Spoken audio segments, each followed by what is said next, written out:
Mes amis, nous prions à ce moment-ci pour commencer notre journée en beauté, en tranquillité, pour demander à nos amis spirituels, à nos guides, à ces êtres de lumière qui sont là pour nous, d'être là en amour pour chacun de nous, que nous soyons tous à ce moment-ci dans cette atmosphère d'amour, de lumière, de paix. Nous prions, Seigneur, à ton amour, à ta présence de lumière. Nous voulons grandir dans l'amour, dans l'espoir, dans la fraternité. Et nous vous demandons de nous aider. Nous vous demandons avec toute humilité, de manière à que cet amour immense puisse être aussi dans nos cœurs. Nous vous remercions de l'opportunité qui nous est offerte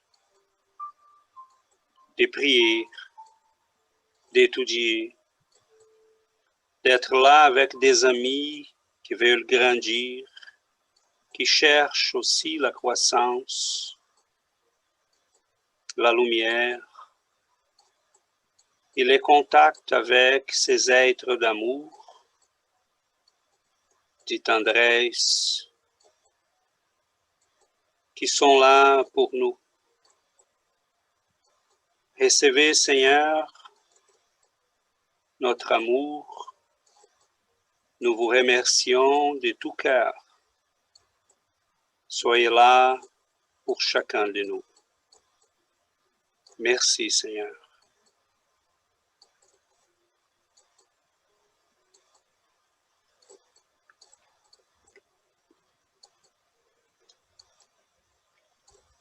Très bien.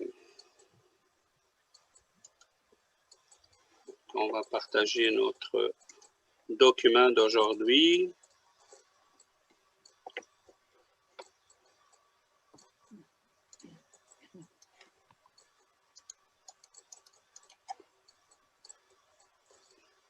Est-ce que vous voyez bien les textes? Oui, oui. Très bien. Est-ce que quelqu'un s'y propose pour la lecture? La première question, de première et deuxième question. Oui, moi je peux lire, s'il vous plaît. Parfait, excellent.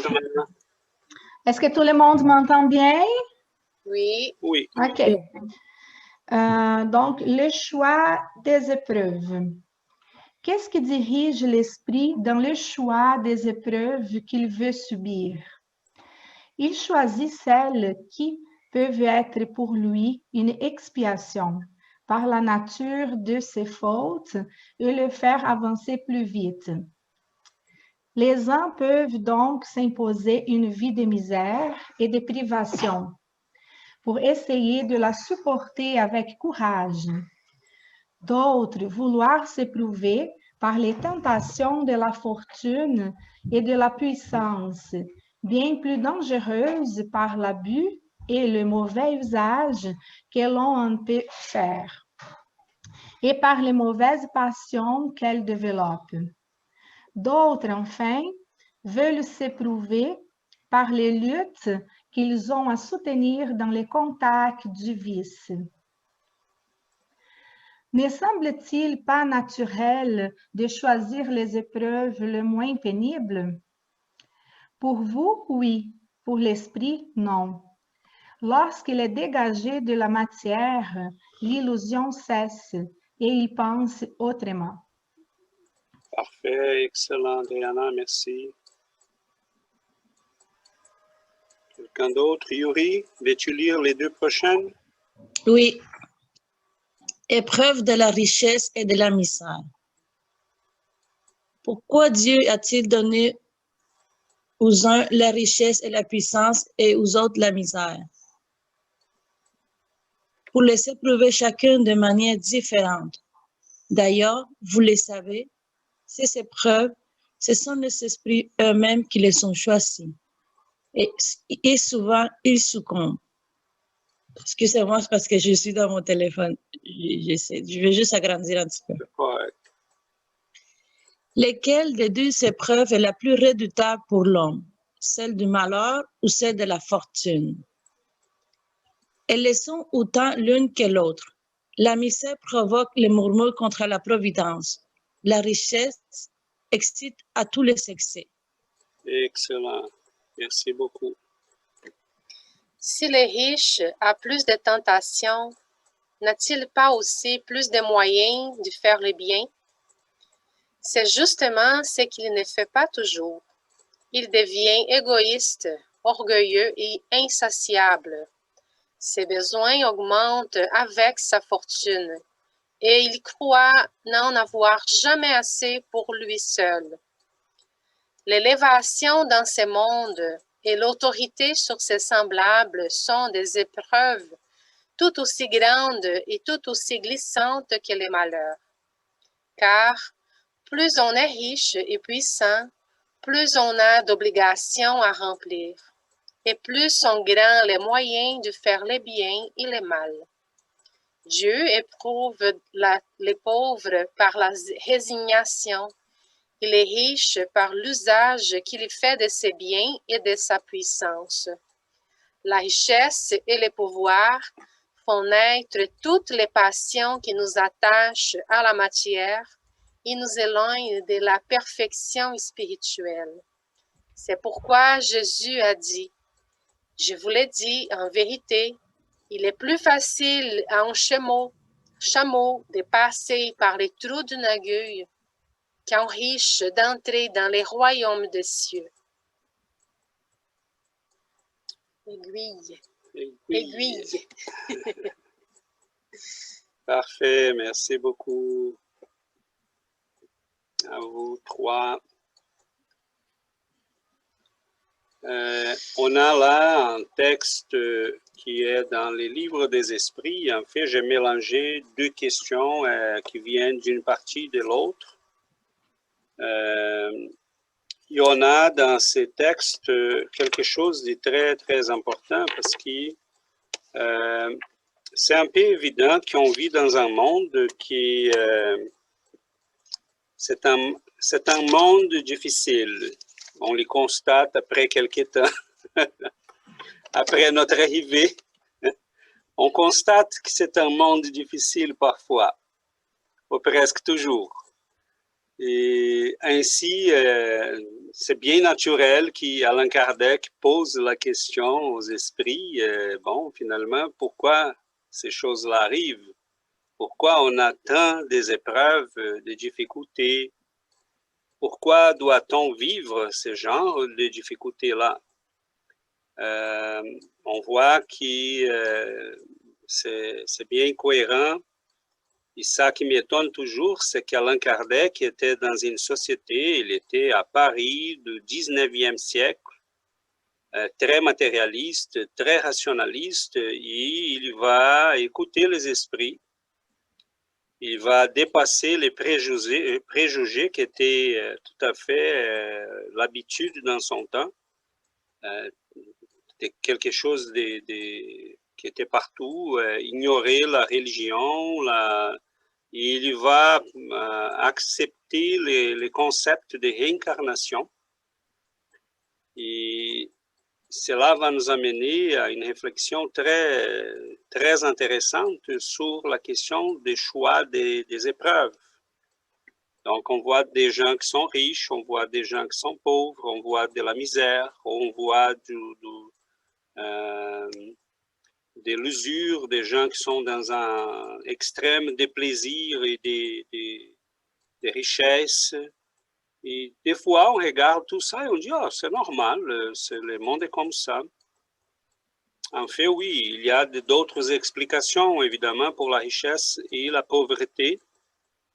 Et la question est, pourquoi choisit-on de naître dans ces conditions-là? On n'est pas là pour étudier les raisons de la richesse ou de la pauvreté, parce que là, on passerait à un autre sujet. La question est, pourquoi nous, si on est des esprits, si on était vivant avant de venir, et si on peut choisir, pourquoi choisit-on de naître dans une condition ou dans une autre condition? C'est ça la question. Et les esprits vont répondre à Allan Kardec en disant qu'il là, j'arrête ici pour qu'on puisse ouvrir les commentaires à vous. Mais ils vont dire, basiquement, on choisit parce que cela a un lien avec ces épreuves-là de la richesse ou de la pauvreté, ont un lien avec nos besoins de croissance personnelle, spirituelle. On va choisir ce qui nous fait avancer plus rapidement, ce qui nous amène plus rapidement à obtenir les compétences, à développer les vertus dont on a besoin pour continuer notre évolution. Donc, si on est né dans la richesse, bon, c'est la charité, l'amour des prochains, c'est la capacité d'aider les autres. On peut développer plusieurs capacités. Si on est dans la pauvreté, bon, il faut être patient, il faut travailler plus, il faut être capable d'être résigné. Donc, ça va être plus difficile pour nous, ça va être plus dur, mais on va développer des compétences, la force de volonté, la capacité de travailler, l'endurance, tandis qu'un riche peut développer d'autres compétences. Mais malheureusement, comme il va dire, on succombe. Hein? Très souvent, on ne réussit pas ces épreuves-là, parce que si on est riche, on va faire des bêtises en croyant que la richesse nous appartient, tandis que la doctrine spirite va nous montrer que rien ne nous appartient. Tout est emprunté, et Dieu nous donne ces choses-là de manière à qu'on puisse développer ses compétences. Et si on est pauvre, on va être révolté, on va être fâché parce qu'on va crier contre Dieu pour dire « mais pourquoi je dois subir ces choses-là » et l'autre à côté est riche, il a tout ce qu'il faut. Donc, voilà, je commence par là et pour ne pas trop parler, je vous laisse la parole aussi.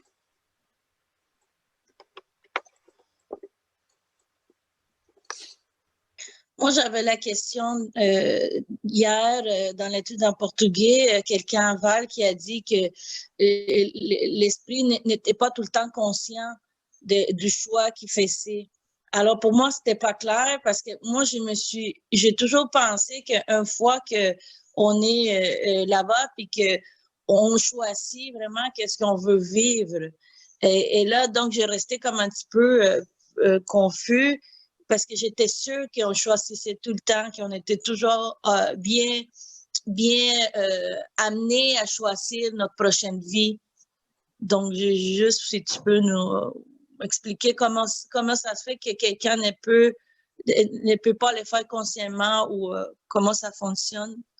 Ça, c'est très intéressant, Yuri, que tu soulèves ça, parce que c'est tout à fait quelque chose qu'il faut y penser, parce que dans une des questions qu'on a lues tantôt, les esprits ont répondu, bon, on va choisir. Et très souvent, on va questionner, mais pourquoi on choisit ces choses-là, ces épreuves? Et des fois, on va choisir des choses difficiles, mais bon, sont difficiles pour nous qui sommes déjà incarnés. Et quand on est de l'autre côté, on a la lucidité, la vision globale, mais ce n'est pas tout le monde, malheureusement, qui a cette vision-là. Parce que ça dépend de notre état au moment qu'on est désincarné, au moment de la mort, mettons, on va se trouver de l'autre côté avec les résultats de toutes nos actions. Donc, supposons qu'on est dans un très mal état de l'autre côté. Supposons qu'on a fait beaucoup de bêtises et on est vraiment dans des situations difficiles. Très souvent, on n'a pas la capacité de choisir. Supposons quelqu'un qui a passé des années dans des zones spirituelles difficiles, l'umbral, comme on dit, sont des gens qui, des fois, vont mourir, vont passer du temps dans ces zones-là, ils vont revenir sur Terre à partir de ces zones-là. Parce que des fois, il y a même des gens qui ne sont pas capables de s'y réveiller. Donc, doucement, ils vont se faire endormir par ces guides, ces bienfaiteurs, qui disent, OK, c'est assez, il faut les ramener. Des fois, on va les convaincre et dire, il faut que tu sois de retour pour que tu puisses continuer le parcours.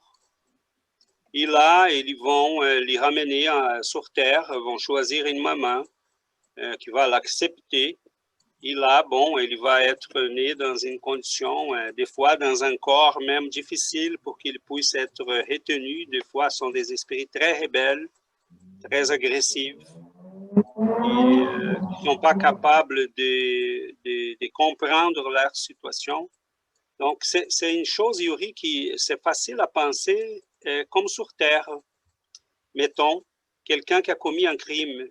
Tu ne lui demandes pas s'il veut telle chose ou telle chose. Tu le ramènes à la police et le juge va décider de son sort. Donc, c'est un peu comme ça. Des fois, ce n'est pas qu'ils ont commis des crimes, mais ils sont dans un niveau d'inconscience spirituelle tel qu'ils vont être amenés par les guides, par les bienfaiteurs, d'une manière à poursuivre leur chemin. Et ils vont faire le choix dans les meilleurs intérêts de cette personne-là. C'est comme si tu nommais un avocat, mettons, pour t'y représenter. Devant Dieu, ces esprits-là vont être des représentants de toi, des représentants qui vont choisir à ta place, vont t'amener à la meilleure situation possible. Tu allais dire quelque chose? Non, c'est ça, j'allais poser la dernière, c'est ce que tu viens de dire. Donc, des fois, il y a les guides, ils vont choisir pour nous. Exactement. Okay. Okay. Parce que là, mettons, ils vont dire, compte tenu de ta situation, de ton niveau de conscience, de ton niveau de conscience, de ce qui t'a fait, de tes besoins d'éprobation, on va te choisir un corps, on va te choisir une nouvelle situation. Et des fois, c'est très provisoire, hein? Parce qu'il y a beaucoup des esprits qui vont venir sur Terre pour passer quelque temps, qui vont naître dans des conditions très difficiles, ils vont mourir encore enfants. Mais cela sert à les enlever des zones spirituelles umbralines, je ne sais pas si le mot existe en français. Ils vont les ramener sur Terre, des fois vont les faire en cachette pour que ses amis les perdent de vue, de manière à qu'il puisse recommencer. Donc, il va passer un temps de purgation, disons comme ça, dans un corps qui va être des fois un corps difficile d'un enfant qui a beaucoup de problèmes. Et là, après, il peut continuer. Ce n'est pas que tous les enfants qui sont dans cet état sont les mêmes cas, ok, on s'entend, mais il y en a plusieurs. Donc, c'est des fois une stratégie que les esprits vont utiliser pour qu'ils puissent nous aider à quitter le passé et recommencer après une nouvelle situation. Mais ce niveau-là de clarté qu'on a quand on est dans l'autre côté, si on a ce niveau de clarté-là, de conscience, de compréhension, mais là, c'est basé sur ça qu'on va choisir. Et une chose qu'on a aussi, c'est, on connaît nos vies, hein, des fois, on connaît nos vies passées. Oui, Adriana? Et quand quand il y a la situation là qu'on a qu'on peut choisir hein, les épreuves qu'on va subir,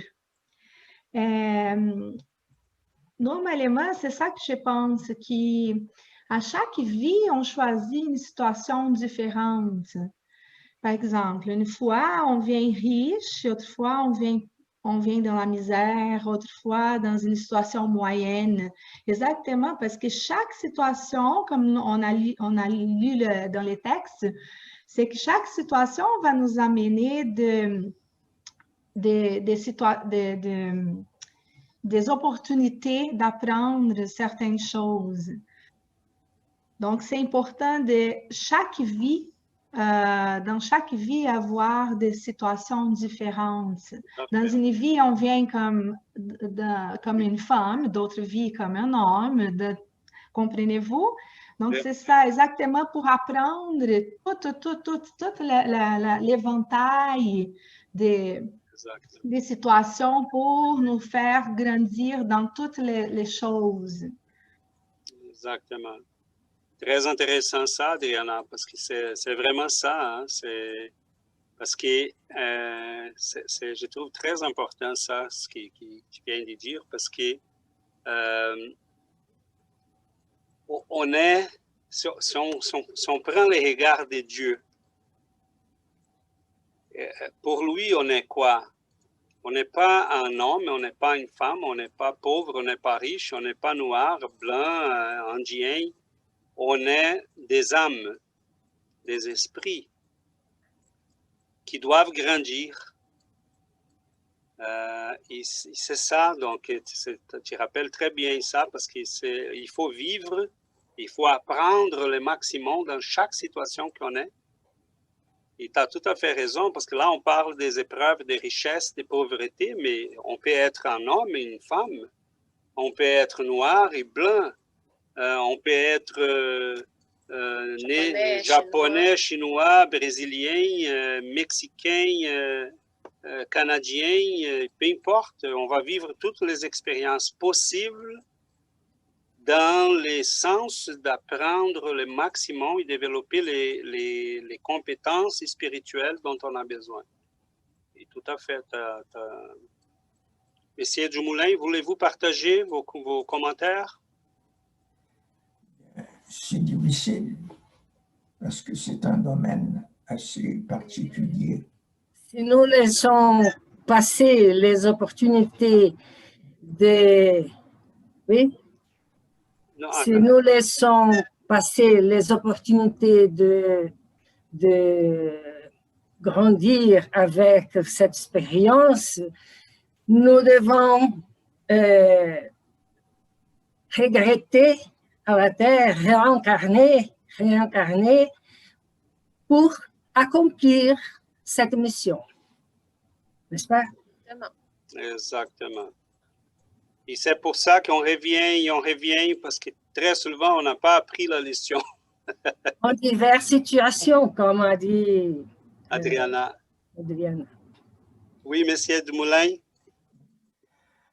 On dit souvent que les pauvres sont là pour forcer les riches à avoir la vertu de distribution. Oui. Oui. On peut dire comme ça. Oui. Je me rappelle que mon beau-frère était pas tellement en municipalité, pas tellement loin de Sherbrooke, à Drummondville.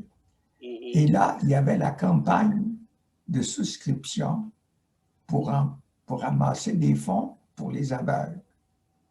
Alors, c'était la semaine de la canne blanche qu'appelle.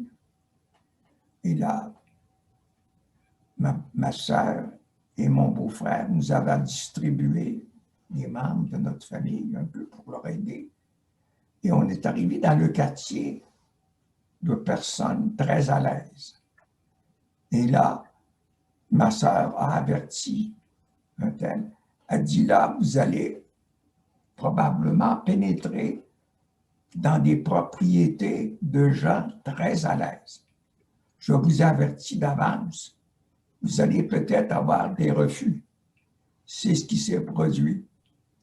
On est allé à des endroits où il y avait des portes cochères, comme en Europe, une propriété avec deux automobiles de gros luxe, entre autres une Mercedes. Et là, on sonne à la porte. Et qu'est-ce qu'on voit? Un type enragé. Il dit, vous n'avez pas lu l'article, pas de colporteur. Mais il dit, on ne colporte rien. On vient pour vous demander un montant disponible. Oh, dis-moi, dis là, je ne vous bande pas avec ça. Puis le chien, il était là, entre les deux pattes, il était prêt à sauter sur une... Oh boy! Fait qu'il y a eu une initiation, là, de qu'est-ce que c'est. Voilà. Ça c'est un très bon exemple de la distance qu'il y en a. Hein. On a malheureusement j'ai un de mes frères qui a vécu des situations un peu semblables. Il travaillait dans le domaine de l'hôtellerie et il a été affecté au... attendez un peu, ça s'appelle... le Hilton de Montréal, il y a un autre hôtel dont je ne me souviens pas, là, mais très chic, ça c'était le sommet. Il y en a une à New York seulement, puis il y en a une là. Et il y avait un homme qui appartenait à un magasin et plusieurs autres ici par catalogue. Un homme très riche, archi-milliardaire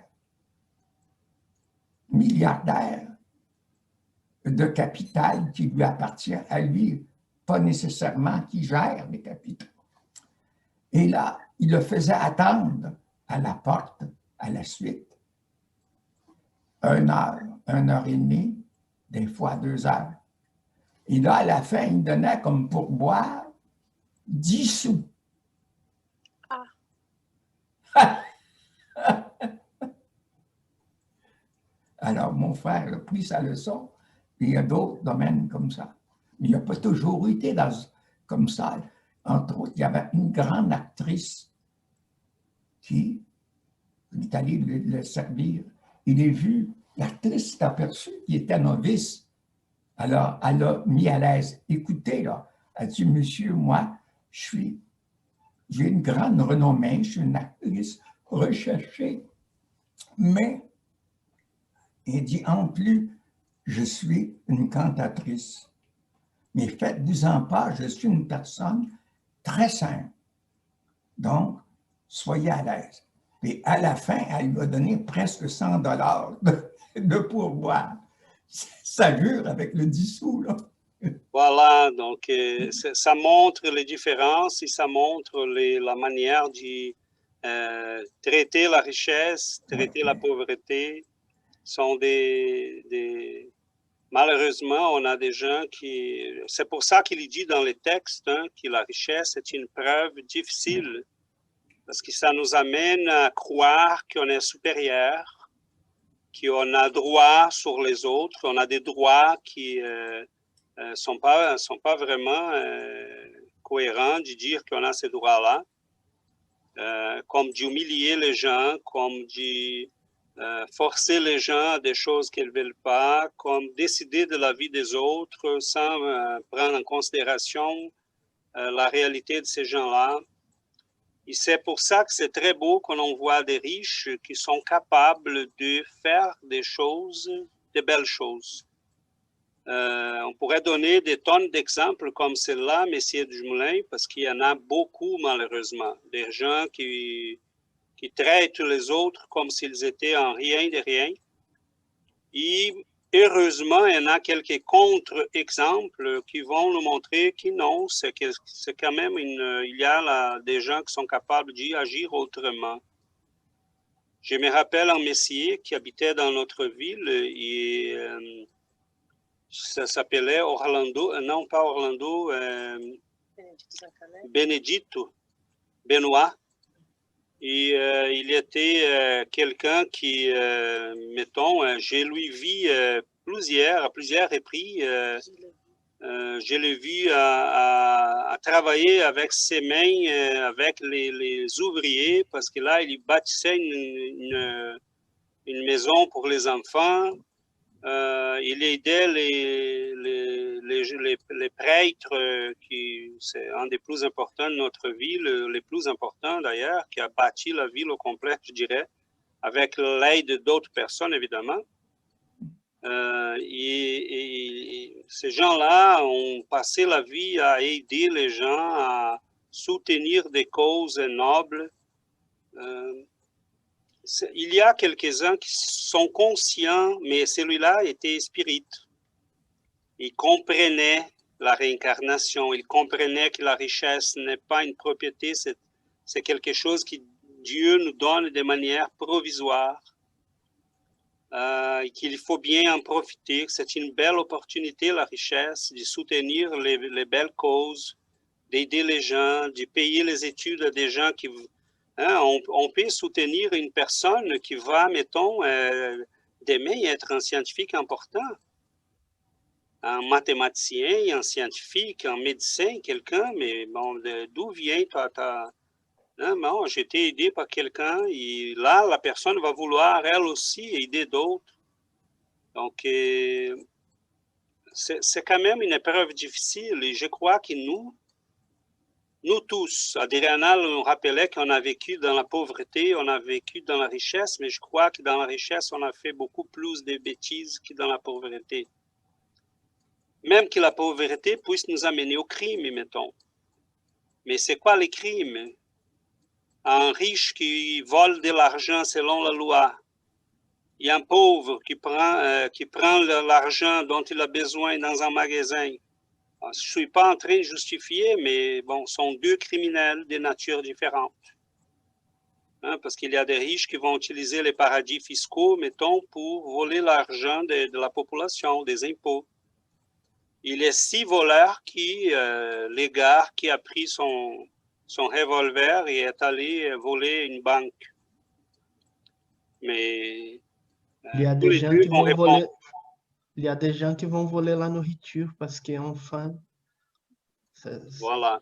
Vont être jugés différemment, je pense. Ils vont en prison. Et un politicien, par exemple, une personne qui travaille dans un organisme public, qui va voler beaucoup d'argent et va causer des mal à une population au complet, ça va être beaucoup plus grave parce que là, il va causer des mal à plusieurs personnes. La corruption tue les personnes, c'est ça. La corruption va tuer en masse le peuple. C'est cruel, ça. Oui. Et c'est là, Alexandre, qu'on verra des gens qui vont naître après dans des conditions difficiles. On verra dans les hôpitaux psychiatriques des gens qui vont s'y dire, écoutez, traite-moi bien, je suis un baron, je suis un noble, ou qui vont être pauvres, mais très, très, très, très orgueilleux parce qu'ils savent qu'ils étaient riches, ils ont la richesse, les habitudes de la richesse, ils l'ont développée. Et là, tu es né dans une condition qui dit, je ne sais pas ma condition, celle-là. Et c'est là la beauté de la réincarnation aussi. Parce que, OK, mon ami, tu n'as pas, comme disait Vera, tu n'as pas profité de l'opportunité qui t'a été offerte. Donc là, tu vas vivre d'autres situations qui vont te ramener à comprendre ça. Okay. Hier, j'étais en train de réfléchir un peu par rapport à ça. Et parfois, on juge, pas on juge, mais on se met dans la position d'une personne très riche et dit, ah, si j'étais dans cette position, je ferais beaucoup de charité ou j'étais plus... Mais on est très riche si on fait la comparaison avec les personnes qui ont rien pour manger, on n'a pas n'ont pas de maison, n'ont pas de personnes pour parler. Donc, si on commence à regarder plus bas, on voit qu'on est très riche, pas juste dans les côtés financiers, mais dans les côtés de temps, de santé. Donc, si on arrête un peu de regarder à haut et faire la comparaison avec les personnes qui sont mieux que nous dans certaines situations, on peut regarder qu'on est très riche et on a beaucoup de choses à partager, beaucoup de connaissances, beaucoup de temps, ou beaucoup de santé, ou beaucoup de... Et des fois, on fait... Peut-être un peu de l'argent, pourquoi pas. C'est que la doctrine spirit, je trouve qu'elle vient nous expliquer que chacun de nous, nous sommes dans la situation qui, si on a choisi ou non, mais nous sommes dans la situation où nous devons y être. On est dans une vie, on a des situations pour nous aider à grandir. Là, on oublie ce que nous avons demandé. Si on était en condition de demander la situation qu'on voulait vivre, on oublie. Donc, on se demande pourquoi j'ai vu telle situation, pourquoi ça arrive avec moi, pourquoi. Donc, des fois, on n'accepte pas la situation où on se trouve. Donc, la doctrine spirit, elle vient nous expliquer que nous sommes dans la situation qu'on mérite, où on peut faire le maximum pour notre croissance et développer les vertus dont on a besoin. Donc, on est ici pour apprendre et on doit profiter de notre situation de vie pour faire cela. Donc, quand on voit les riches, ils ont oublié qu'ils peut-être ont demandé d'être riches. Donc, ils arrivent sur la planète, ils vont vivre comme si ce n'était pas leur choix. Parce que quand on est un esprit dans le monde spirituel, avant de venir, on voit la situation globale. Qu'est-ce qu'il nous faut pour apprendre telle chose? Dès qu'on arrive ici, on a tout oublié. Donc, c'est pour ça que la réincarnation nous met dans une situation qui va nous permettre de profiter de cette situation-là pour développer nos vertus. Donc, si on a ces connaissances-là, on commence à faire une évaluation de notre situation de vie et on commence à regarder et faire en sorte que cette situation nous amène à développer ces vertus ou ces compétences spirituelles dont on a besoin. Donc, ça qu'il faut, avec cette compréhension, qu'on puisse faire cette analyse et changer notre mode de vie. Donc, si on est dans la pauvreté ou si on est dans la richesse, peu importe, il faut qu'on profite de notre situation.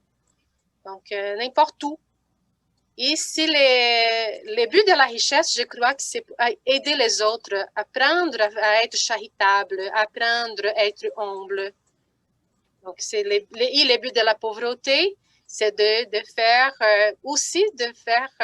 le développement de l'humilité parce que des fois, on a besoin d'être humble. Donc, ce n'est pas la situation économique qui va mesurer nos vertus parce qu'on peut être pauvre, mais on peut être très, très orgueilleux aussi. Donc, l'orgueil, c'est un mal qui, n'importe dans quelle situation financière, on a dedans nous. La doctrine est très, très, très riche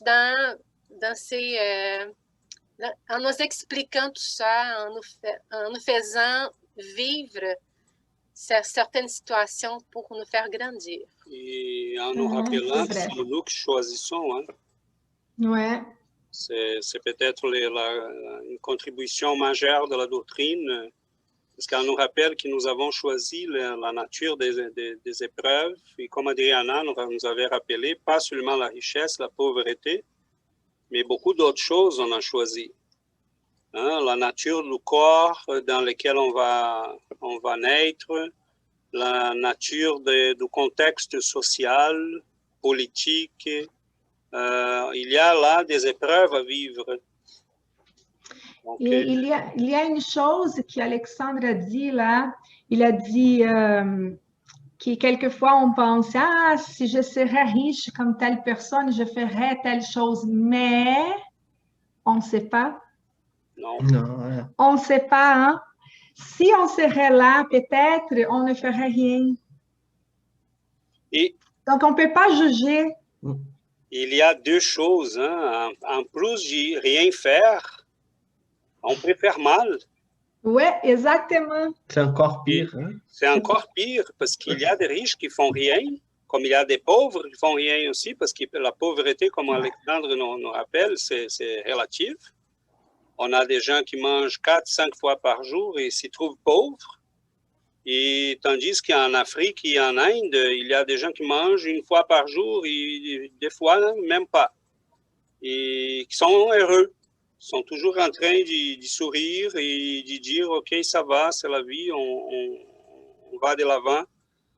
Donc, en plus de rien faire, des fois, on fait mal. Parce qu'il y a des riches qui ne se contentent pas d'être riches, ils vont faire mal aux autres, ils vont voler les autres, ils vont prendre chaque fois plus. Parce que comme il dit dans la question, hein, dans une des questions, c'est insatiable. On croit qu'on n'a jamais les suffisants. Et là, on commence à manger le monde parce on fait quoi avec tout cet argent-là? Parce qu'on va mourir comme tout le monde. Oui, exactement. Et on n'a rien fait. Ouais. Il y a une autre question que je voulais partager avec vous, que j'étais en train de réfléchir aussi. Le texte, il dit toujours la richesse, la pauvreté, la misère matérielle. Mais je pensais aussi beaucoup à la richesse spirituelle. Si on est riche spirituellement, peu importe la situation matérielle qu'on vit, là, on va supporter, on va passer pour toutes ces épreuves avec résignation, comprenez-vous? Donc, je pense que quand on parle de richesse, si on laisse les côtés matériels, les matériels du côté, et on pense à la partie morale, ça, c'est le plus important. Et je pense que ça revient à ce que tu disais tantôt, Adriana, parce qu'on va vivre toutes ces différentes situations à chaque réincarnation pour obtenir cette richesse.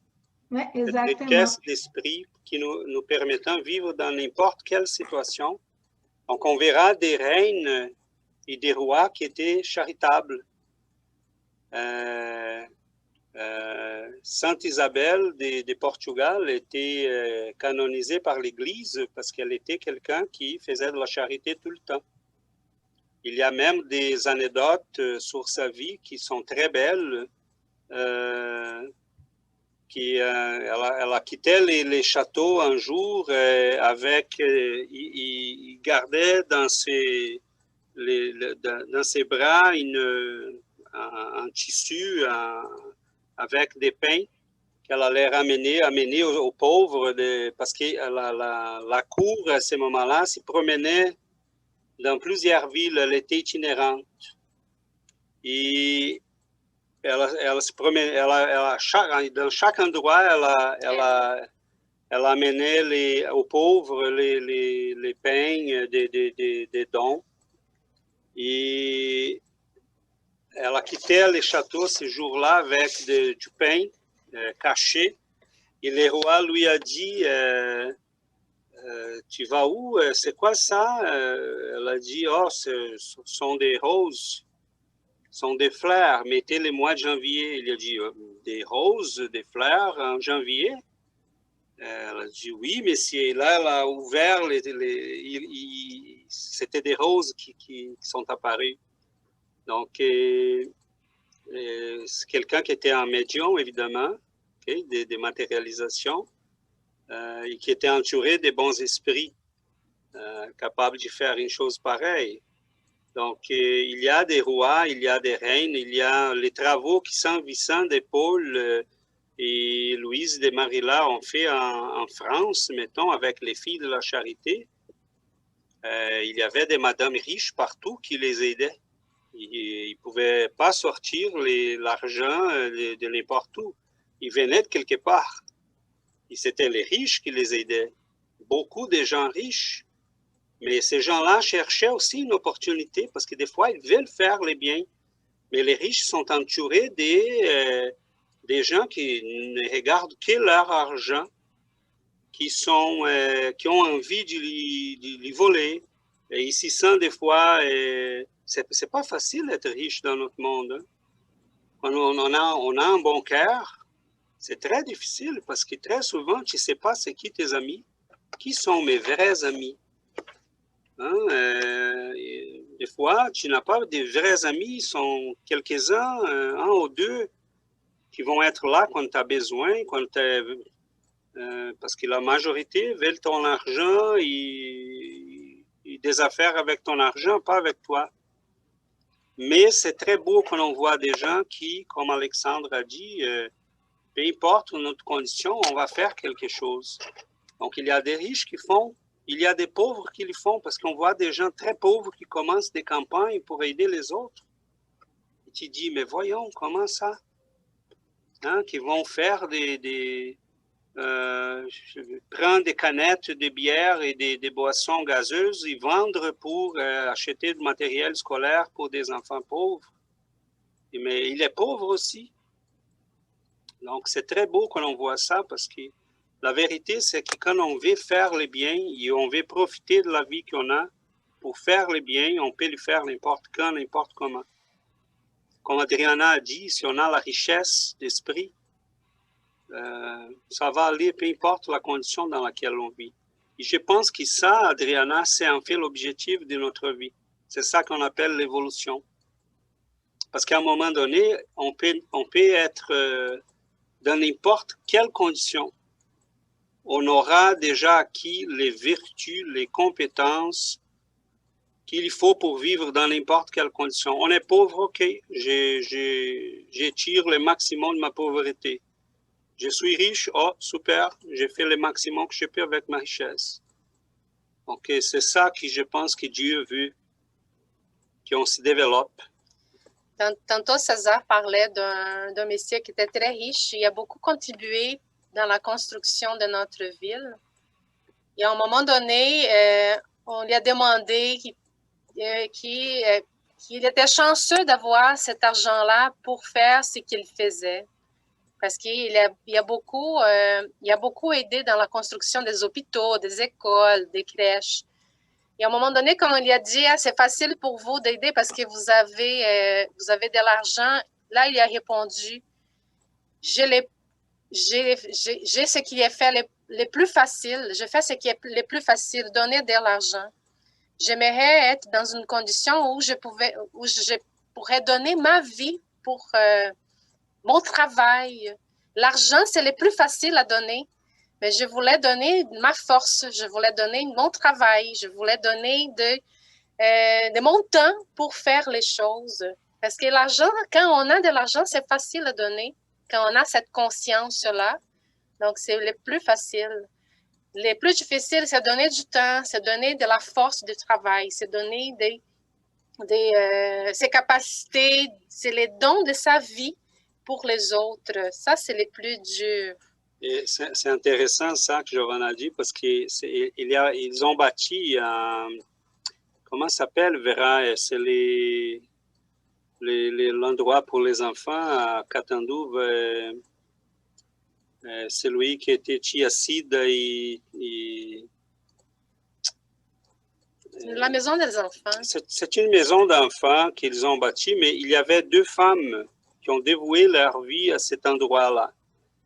Ils ont bâti, la famille riche a bâti l'endroit, soutenait l'endroit, administrait l'endroit, mais il y avait deux femmes qui se sont dévouées, qui ont dévoué leur vie à ce travail-là, qui habitaient l'endroit, qui vivaient là-bas, qui soignaient les enfants, qui éduquaient les enfants. Et c'est au Bénédicte. Quel pays? La tante Cida. Au Brésil. Cida, Oui, Chiacide. il est mort à peu près. Oui, ça fait pas très longtemps qu'elle est partie. Hein? En Haïti? Non, non, Au au Brésil. Brésil. Ah, au Brésil. Dans notre ville d'origine. Ah, bon. Ces deux femmes-là ont dévoué leur vie à ces enfants. Donc, il disait, Monsieur Benedito, Benoît, il disait, j'aimerais faire ce qu'elles ont fait. Parce que moi, oui, j'ai donné de l'argent, je sais que c'est important parce qu'on ne pourrait rien faire si on n'avait pas les ressources. Mais c'est un ensemble, chacun va donner ce qu'il peut donner. Mais j'aimerais faire ce qu'elles ont fait. Parce qu'elles ont dévoué leur vie. Moi, je donnais mon argent. Et il diminuait l'importance de ce qu'il faisait parce qu'en fait, il a fait beaucoup. Mais c'est beau de voir ça parce qu'il y a des gens comme ça. Il y a beaucoup de gens, même il y en a plusieurs riches qui aident beaucoup à des causes et qui ne vont jamais apparaître. Donc, peu importe la condition, l'important c'est qu'on fasse quelque chose. C'est d'aider. C'est triste parce qu'on voit une société dans laquelle on voit ici, dans l'Amérique du Nord, des enfants qui vont acheter des chandails à 250 $ pour utiliser une saison et après, ils vont le laisser quelque part. Et j'ai besoin d'une botte pour l'hiver et je vais acheter à 300 $, mais bon, on n'utilise pas pour 10 hivers, on l'utilise pour un hiver. Parce qu'à la saison suivante, à l'hiver suivant, la mode a changé. Et la même boîte, on a un petit bouton dessus. Et là, il faut changer, acheter une autre. Donc, voilà. Bon, Giovanna dit que je parle trop. L'hôtel que j'avais oublié, c'est l'hôtel Ritz-Carlton. C'est les plus riches, c'est les plus luxueux hôtels.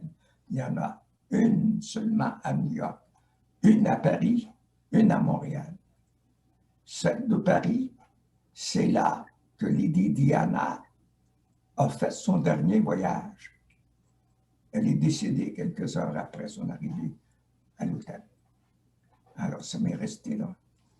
C'est Ritz-Carlton. Ce n'est pas Hilton. L'hôtel, hein? Voilà, vous êtes persistant. Ah oui, oui. Je voulais vous partager. Il y a un autre qui me vient à la mémoire, Maurice Mességuet. Je ne sais pas si vous en avez entendu parler. Non. C'est un des plus grands physiothérapeutes, au moins d'Europe. Il a soigné des grands personnages. Sir Winston Churchill, la princesse Diana. Il y a toute une série de grands personnages. Et lui a eu un procès qui a été intenté, et c'est concernant l'Allemagne. Et il a eu la protection du chancelier d'Allemagne, Konrad Adenauer, qui était un ennemi intime avec lui. Il dit, écoute, Maurice, tu ne maîtrises pas entièrement les subtilités de la langue allemande. Je vais émettre un décret qui va te permettre exceptionnellement d'avoir ton procès en langue française en Allemagne. Il a gagné son procès. Et la compagnie en question, là, il y avait le dirigeant, il devait lui remettre un chèque d'un montant très élevé. Et là, il est venu le temps, le type lui a demandé, mais il dit, à qui je vais faire le chèque? Il lui répond, à l'Institut pour déficients mentaux de tel endroit. Il était en train de fumer son cigare, ce type-là. Il est obligé de l'éteindre. Alors, ça vous montre qu'il y a des gens généreux malgré tout. Oui. Tout à fait. Yuri? Oh non, je voulais juste vous... à un moment donné, j'ai lu, je me rappelle pas si c'était en Facebook, un livre, je sais pas, mais il y avait une image qui parlait d'Alexandre le Grand. Puis il disait, lorsque je vais, lorsque je vais mourir, lui a dit ça, lorsque je vais mourir, j'aimerais ça que vous m'enterrez avec les mains à l'extérieur du cercueil pour montrer aux gens que même que j'étais puissant, que même que j'avais beaucoup, que même que j'étais les plus grands, je vais partir de ce monde sans rien, avec mes mains vides. Donc, cette image, ce texte aussi, ça m'a fait beaucoup réfléchir, puis de dire, oui, tu sais, souvent, moi, je me rappelle avant, je disais, moi, je veux avoir une maison, je veux avoir une voiture, je veux avoir ci, je veux avoir ça, comme qu'est-ce que la société nous dit pour réussir, n'est-ce pas? La réussite de la société. Et plus j'ai avancé dans les chemins spirituels, plus ce n'est plus d'importance. Je suis heureuse comme je suis. Si j'en ai plus, si j'en ai ou j'en ai pas, je dis ça a plus d'importance. Et je pense beaucoup tout le temps à cette image oui, quand on va partir, on va rien avoir du matériel. C'est juste qu'est-ce qui est ici dans notre cœur, qu'est-ce qu'on a appris, comment on menait notre vie. Alors, si on aurait tous cette connaissance, il n'y aurait pas cette inégalité dans la société par rapport à la richesse puis la pauvreté, n'est-ce pas? Donc, c'est juste ça. C'est ça qu'on ne peut pas oublier, hein? Dans n'importe quelle situation qu'on vit. On ne peut pas oublier que nous sommes ici de façon temporaire et que lorsqu'on va partir d'ici, c'est ça qu'on va amener avec nous, ce qu'on a acquis moralement et spirituellement, parce que la richesse matérielle, c'est pas à nous, c'est un emprunt de Dieu. La planète, c'est un emprunt de Dieu. Donc, on n'a rien de nous. Notre cœur, ça n'appartient pas à nous. César disait hier, on n'a pas de contrôle sur notre cœur, sur notre stomac, notre respiration. Lorsque Dieu veut qu'on arrête, on va arrêter. Donc, on est ici de façon temporaire et on n'amènera rien, juste ce qu'on a acquis dans la vie. Donc, ces regards d'éternité, c'est très important. On ne peut pas perdre ces regards-là de penser, réfléchir qu'on est ici de façon temporaire. C'est une seconde dans l'éternité, la vie matérielle qu'on amène. Et lorsqu'on va partir, qu'est-ce qu'on va amener avec nous? C'est ça la question qu'on doit se poser à chaque jour. Si on est pauvre, si on est riche, qu'est-ce qu'on a fait avec les conditions qu'on a reçues dans cette vie? C'est ça la question qu'on doit se poser à chaque jour. Je ne peux pas juger quelqu'un parce qu'on ne sait pas quelle est la condition, quelle est son importance, qu'est-ce qu'il fait avec les opportunités. On ne peut pas juger. On juge toujours. Hein? Il manque de paroles pour dire tout ce que je pense. Non, c'est correct. Je dois traîner plus. C'est correct. Bravo. Mais voilà, c'est ça. Je pense qu'on a beaucoup à réfléchir et c'est très riche comme ça nous amène à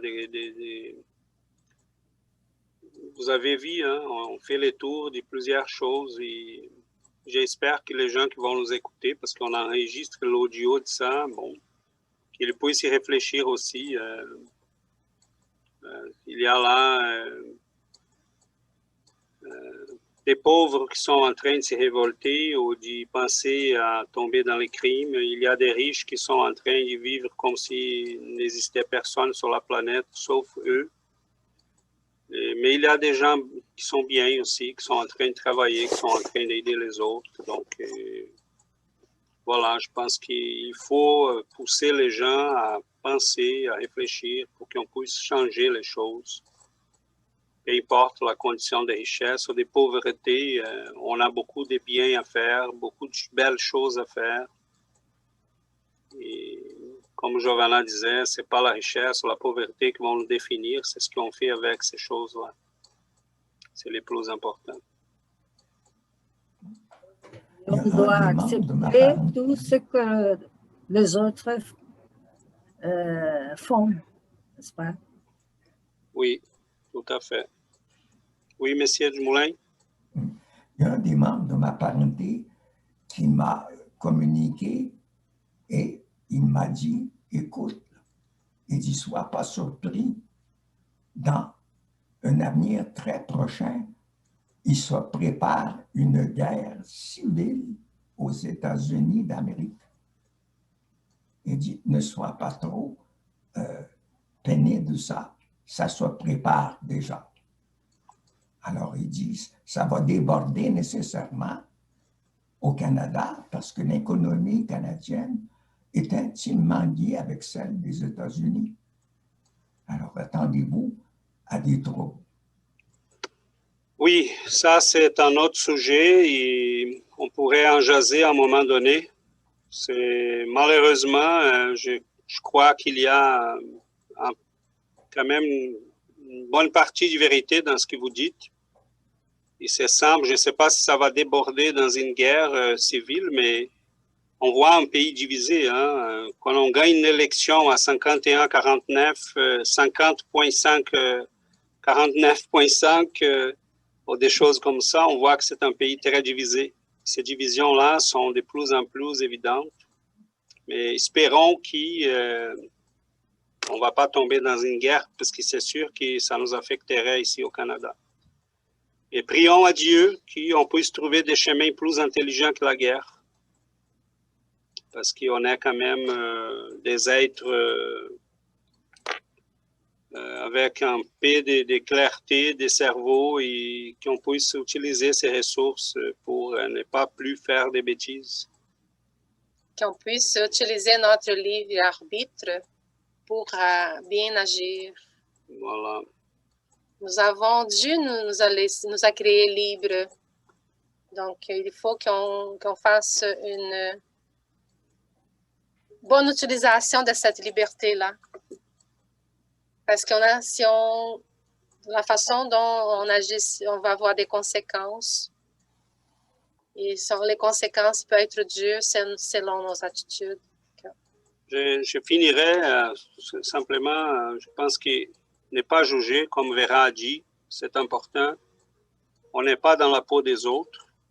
Donc, qu'on soit pauvre, riche, ou n'importe quoi, il ne faut pas juger. Il faut essayer, il faut aider les gens, il faut amener les gens à réfléchir. La doctrine et spirit nous aide à ça. Utiliser ta condition pour faire le mieux possible. Essayer d'extraire de ta vie, de ta condition, de ton contexte de vie le maximum possible. Faites le maximum.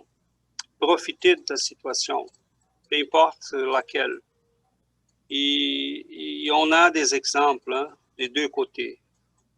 On a des gens qui n'ont pas un corps physique parfait et qui vont travailler. Il y a des gens avec du cancer et qui sont en train de coordonner des organismes de charité. On a des gens qui étaient dans la rue, sur la rue, et après sont devenus riches. Et là, ils reviennent pour aider les gens qui sont dans la même condition. Et on ne sait jamais où on va se trouver. C'est ça qui est beau avec la réincarnation. On ne sait jamais où on va se trouver d'ici 100 ans ou 60 ans. On ne sait jamais où on va se trouver. Donc, il faut faire le bien, il faut aimer, il faut aider les gens, il faut faire le maximum de bien qu'on peut parce que cela revient sur nous tôt ou tard. Et c'est beau parce qu'on peut faire vraiment de belles choses. Nous, ici au Canada, pour les gens qui nous entendent après, on est en train, on essaye de bâtir un centre spirit. On travaille pour le faire. Et on veut amener à la population du Canada, du Québec surtout, ces connaissances. parce qu'on voit des gens qui sont en train de vivre une vie extrêmement matérialiste, qui ne pensent qu'à acheter parce qu'ils ne connaissent pas d'autre chose. Donc, des fois, c'est même pas leur faute parce qu'ils connaissent pas d'autre chose. Et là, on veut qu'ils fassent autrement, mais ils connaissent pas. Donc, on essaye de les amener, ces connaissances-là, de partager ces connaissances, de rendre public ça. C'est pour ça qu'on va faire la campagne du livre, pour donner les livres qu'on pense donner. On va sur Internet, on va sur Facebook, on va produire des vidéos parce qu'on veut que les gens les sachent. En sachant, ils peuvent décider. Mais s'ils ne savent pas, c'est difficile. Donc voilà, l'objectif de ces études, de tout ce qu'on fait, c'est que les gens puissent savoir ce qu'on sait. Parce que nous, on a le choix. Nous, on a, mais quand on ne sait pas, c'est difficile. Donc, faisons le maximum pour qu'on puisse partager ça. Que notre temps file, je pense qu'on pourrait terminer pour aujourd'hui. J'invite toujours, si quelqu'un veut faire la prière de la fin. Yuri? Oui? Oui, je vais essayer. Oui, allez tranquillement.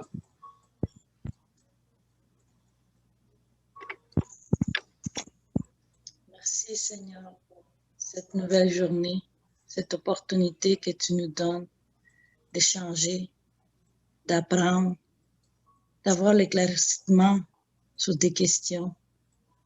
On te remercie de nous avoir permis de se réunir aujourd'hui et d'étudier ensemble.